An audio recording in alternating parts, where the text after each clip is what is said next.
प्रभो धवलेश्वराय वालालिंग महाप्रभु हर हर महादेव शिव शंभो दीपम ज्योति परम ब्रह्म दीपम ज्योति जनार्दन दीपाहरत मे पापो पूजा दीप नमस्तुते धवलेश्वराय वालालिंग महाप्रभु संसार सुखी रखंतु।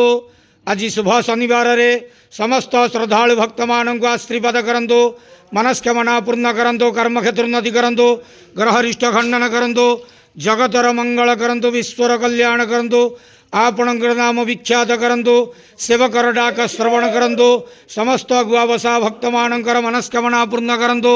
जो जो भक्त माने आपण पाखे मानसिक रखिंट तांक मानसिक पूर्ण करंतु।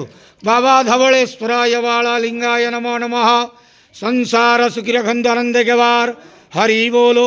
आज शुभ शनिवार रे समस्त श्रद्धालु भक्त मान को आशीर्वाद करंतु, आनंद के वार हरि बोलो। हर हर महादेव शिव शंभो धवलेश्वराय वालालिंगाय नमो नमः।